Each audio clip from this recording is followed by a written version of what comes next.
qui a été signé entre le ministère de la Sécurité togolais et celui béninois. Et donc, quand vous faites quelque chose au Bénin, vous venez vous réfugier au Togo, on vous arrête et c'est l'extradition. Et total, pur et simple, je pense que nos autorités vont travailler à ce sens pour pouvoir permettre à nos populations de vivre en paix. Mais moi, je m'aimerais demander au pasteur, selon vous, qu'est-ce qui est à la base de ce phénomène-là?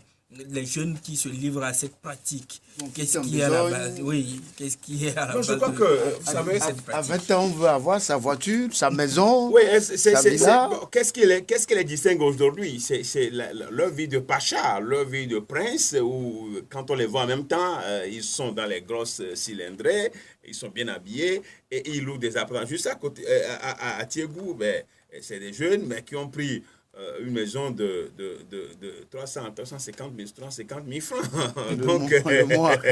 Donc, vous voyez donc, je veux dire que il y a la pauvreté, mais il y a aussi la cupidité, le fait de vouloir s'enrichir hein, sans travailler. Ça, là aussi, et il faut aussi couronner cela par des pratiques occultes, diaboliques. Vous savez, hein, quand on verse le sang humain pour s'enrichir, vous savez que c'est des pratiques diaboliques.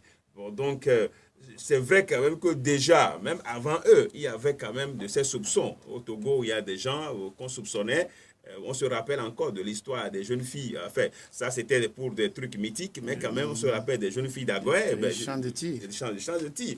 Bon, donc, je crois que le phénomène n'est pas nouveau, mais ce que nous voyons aujourd'hui, c'est vraiment... ça a plus cette ampleur. C'est plus professionnel. Oui, c'est plus professionnel. Donc, c'est ça. Moi, j'avais pensé que quand ils sont échappés au contrôle de la sécurité béninoise, ils seraient venus au Togo rester au moins, rester calme, sans rien faire.